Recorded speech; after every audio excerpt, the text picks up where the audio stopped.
You're watching World News Program coming to life from Algiers. I'm Madame Zen, and these are your top stories.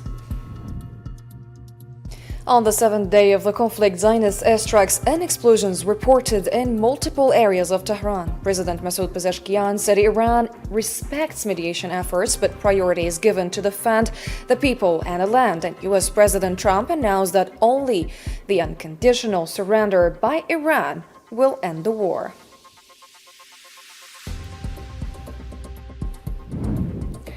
The International Atomic Energy Agency IAEA reported that uranium enrichment sites in Iran were heavily damaged. Iranian attack targets Kurdish opposition sites in Iraqi Kurdistan, and Iranian army launches strikes on US bases in Kuwait and vows more to come.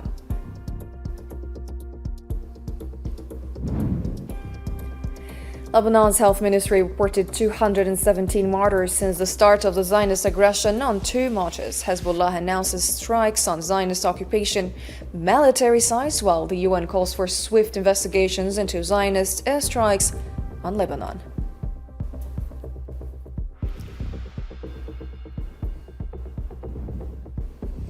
First in our news, Iranian television reported explosions in Tehran after the Israeli entity announced at dawn on Friday the launch of the 14th wave of attacks on the Iranian capital. The same source said areas in eastern and central Tehran were hit by airstrikes, noting that the latest missile attack targeted a residential building on Jumhuri Street in central Tehran.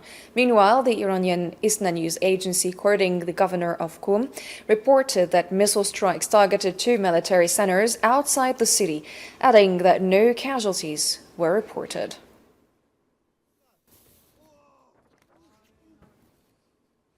The Iranian Red Crescent reported that 1,332 civilians have been killed since the beginning of what it described as the US-Israeli war on the country. The humanitarian organization said on Friday that 636 locations in 174 Iranian cities have been targeted. At least 105 civilian facilities have also been damaged since the start of the military attacks on Iran. It added that the Iranian Red Crescent has mobilized more than 1,000 rescuers and paramedics who remain on maximum alert to deal with the consequences of the ongoing bombardment across the country.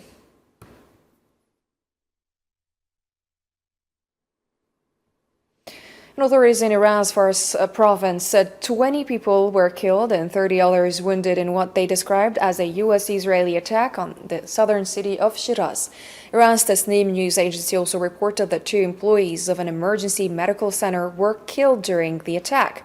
The strike comes as part of a series of air raids targeting several Iranian cities, including the capital Tehran and Isfahan.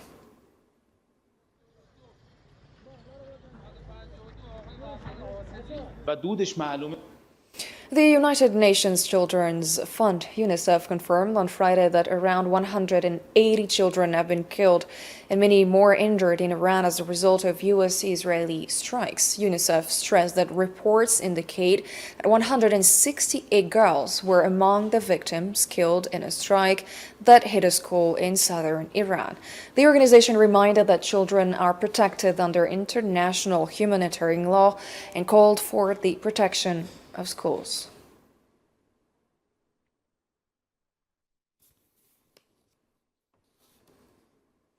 Iranian President Masoud Pezeshkian said Tehran respects mediation efforts by some countries, but stressed that Iran remains committed to defending its people and territorial sovereignty against what he described as the aggression. In a post on the platform X on Friday, Pezeshkian said Iran remains committed to lasting peace in the region, but is also determined to defend its security against the Israeli-American aggression. He added that mediators should instead address those, who underestimated the Iranian people and ignited the war.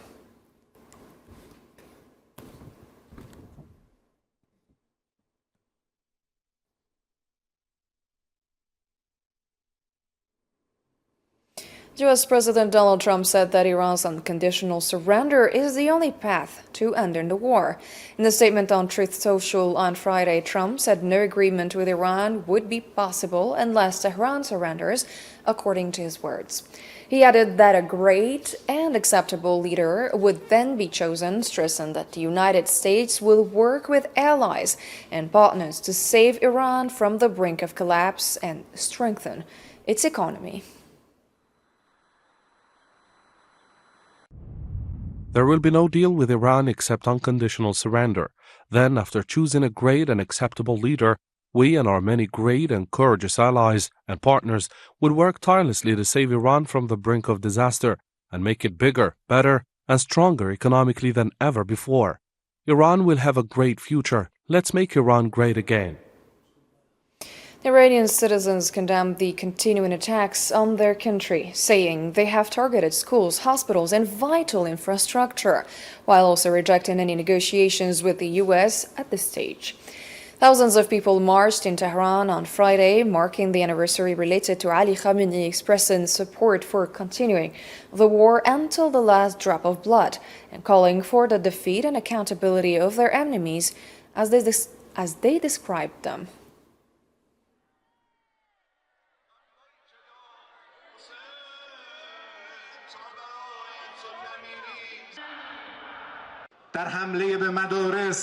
They attacked schools, especially in Minab, killing our dear little girls, our heavenly angels. They attacked residential homes, hospitals, and medical and emergency centers. This is how our enemy is. Those who were deceived and the promises of those who were waiting for help from Trump to arrive, this is what the help of the filthy Trump looks like. US President Donald Trump said sending ground troops into Iran would be a waste of time. In a phone interview with NBC News on Thursday evening, Trump said deploying ground forces to Iran would be pointless, adding that Iran has already lost everything it could lose, as he put it.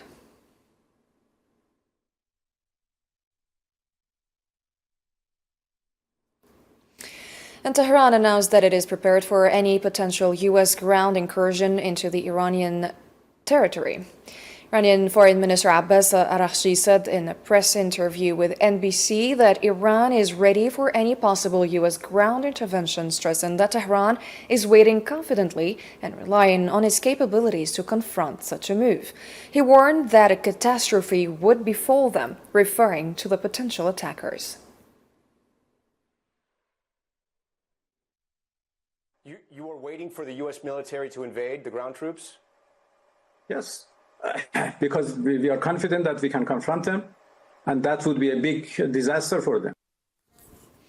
And the senior expert at the International Atomic Energy Agency, Yusri Abu Shadi, said that any strike on nuclear reactors in Iran amid the U.S. and Israeli attacks could trigger a real catastrophe and a serious radioactive leak. In remarks to All24 News, Abu Shadi warned that a potential radiation leak resulting from strikes on nuclear facilities in the region could exceed the scale of the disasters at Fukushima nuclear disaster and Chernobyl disaster.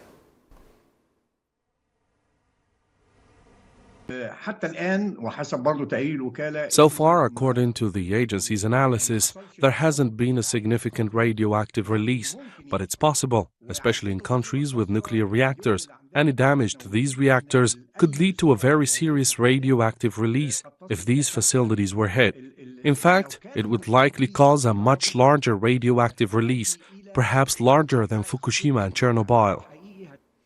The senior nuclear expert added that Iran's 3 uranium enrichment sites have suffered significant damage, noting that the declared enrichment program has effectively stopped following their destruction. Let's have a listen. The specifically declared facilities are the enrichment plants in the Nans, Fordo, and Isfahan. These sites were heavily targeted, and the destruction was very significant. We can say that the publicly declared enrichment program has stopped because it was effectively destroyed. However, the Iranian expertise that designed these plants, the enrichment units, and all these operations still exist. The nuclear materials, whether uranium or enriched uranium, are still present. If they run a parallel program, that is one that is not public to avoid being struck, Iran certainly has all the capabilities to make nuclear bombs if it decides to do so. And Iran announced it has carried out a drone attack against armed Kurdish opposition groups in the Kurdistan region of Iraq. Iranian state television reported on Friday that Tehran launched a drone strike targeting armed Kurdish opposition groups in the Kurdistan region of Iraq, warning against any movement aimed at destabilizing the country.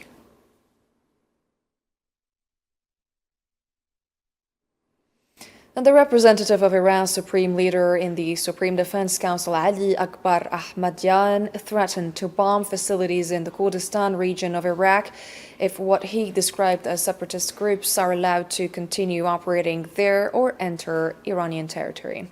Speaking on Friday, Ahmadyan reminded what he called friends in Iraq, Kurdistan, that Iran has previously targeted U.S., Israeli, and separatist bases in the region, according to his remarks.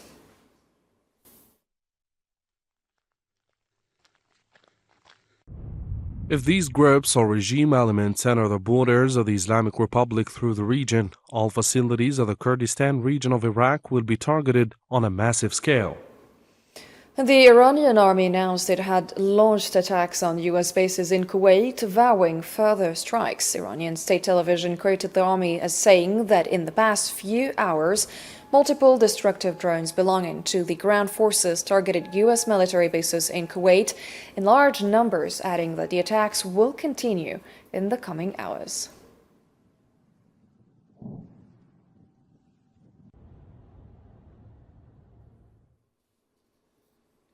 The leader of Yemen's Ansar Allah movement, Abdul Malik al-Houthi, said the group is closely monitoring developments in the battle and the U.S.-Israeli aggression against Iran, stressing that fighters' hands are on the trigger, as he put it. In a speech on Thursday evening, al-Houthi emphasized that Yemen's official and popular stance is fully solidarity with the Islamic Republic of Iran and the Iranian Muslim people. He added that what he described as the tyrants of this era are directly targeting several countries in the region and violating their sovereignty and security, according to his words.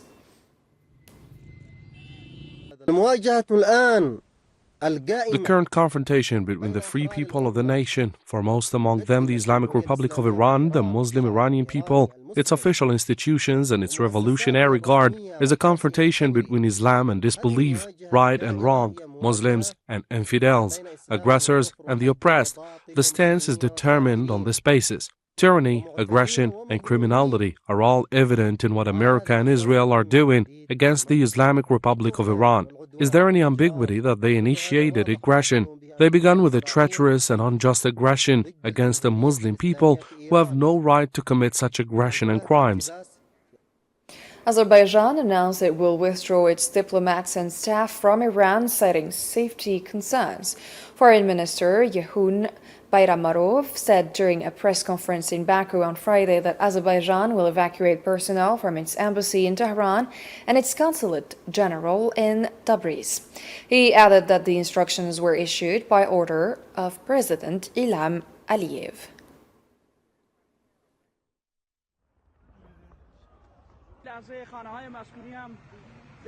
You are right saying that so far Mr. Hamoud Saleh, Associate Dean Professor at the California University, is joining us for insights into the current developments in Iran. Thank you for joining us, Mr. Hamoud Saleh.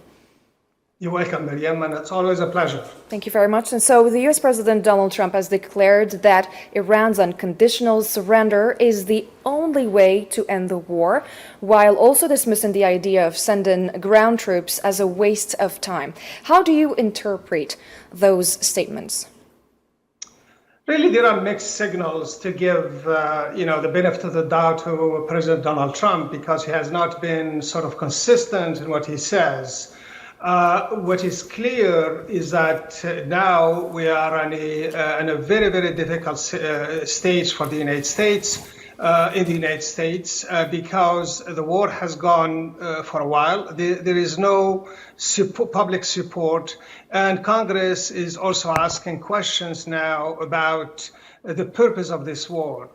So the idea of pushing the envelope to say there is no condition, there is no stopping to this war, and that the Iranians have to stop is a bit difficult to see it imagining, because the Iranians so far have held their own, and it is very difficult to see them giving up without a real deal and without some kind of concessions that will protect their national interest. It's been already 1 week into the conflict, the Israeli and the U.S. attacks on Iran. We have seen that casualties has risen to 1,300 civilians dead in Iran, significant infrastructure damage, including in nuclear sites. Mr. Hamoud Salhi, how do you assess the impact of this escalation after a week on Iran and on the broader region? So on the humanitarian side, Miriam, it's been a disaster because we seem to forget our humanity, and the bombardment, the Israelis and American bombardment of Iran and Lebanon is devastating. We only seen a few pictures, but there are more damages to the infrastructure, to schools, to facilities that serves the community or the people. On the military side, we are sort of in a game of tick for tack, probably. But the Iranians have, and this is by the American estimates, reports suggesting that they have sort of surprised how they responded to this conflict. Not that they were not expected, but surprised by the level of sophistication and the new weapons, missiles particularly, that are coming up front. So from that perspective, you have it's sort of a military balance, even though the Americans have a huge military force. They are the biggest power in the world, but the Iranians, with their strategic maneuvering, and have sort of hold their own, if we were to repeat that. The other major problem is that if you see this conflict escalating almost by day, and in the absence of someone defeated and recognized the defeat, this seems to be continuing. On the political side, we start to see some kind of engagement. Some leaders suggesting to mediate, calling for all parties to stop this. But we're still in a very, very difficult position. Thank you very much, Mr. Hamoud Salhi. You joined us live from the USA. Thank you very much. You're welcome. Bye-bye, Mariam. Thank you. And now with the rest of our news, the Kremlin said that the ongoing war in Iran has increased demand for Russian energy products, noting that buyers such as China and India are driven by their national interest. Kremlin spokesperson Dmitry Peskov told reporters on Friday that Russia remains a reliable supplier of oil and gas, whether through pipelines or liquefied form.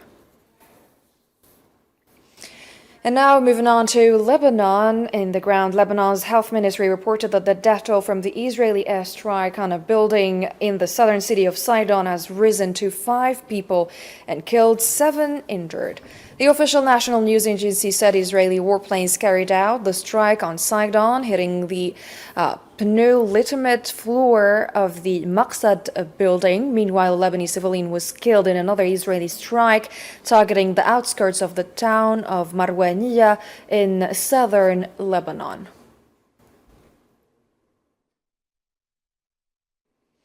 More than 200 people have been killed and hundreds injured in Israeli strikes and attacks on Lebanon since Monday at dawn. Lebanon's health ministry, in a statement, on Friday said that the death toll has reached 217 people, including women and children, with 798 others wounded with varying degrees of injuries, and the injured have been transferred to hospitals to receive treatment.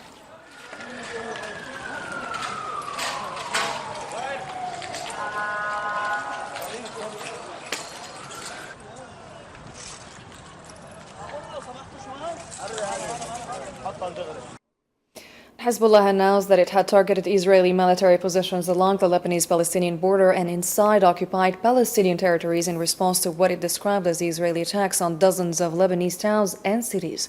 In statements released Friday, the group said it targeted the Israeli Blat military site in southern Lebanon with a swarm of drones. It also said it struck the Merkaba military site for the third time with a rocket barrage and targeted Israeli military vehicles advancing from Wadi al-Asafir toward the southern neighborhood of the city of Khiyam, claiming direct hits. Hezbollah also announced it launched rockets at the Israeli Zarit barracks inside occupied Palestinian territory.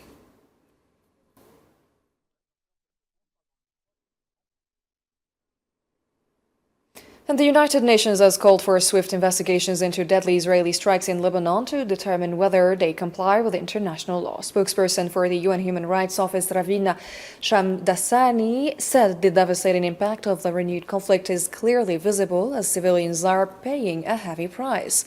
She stressed the need to determine whether the attacks respected the principles of distinction, proportionality, and precaution.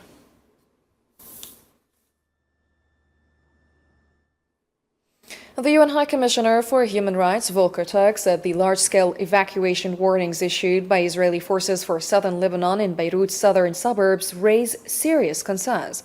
Turk noted that the evacuation orders affect hundreds of thousands of people, warning they raise serious concerns under international humanitarian law.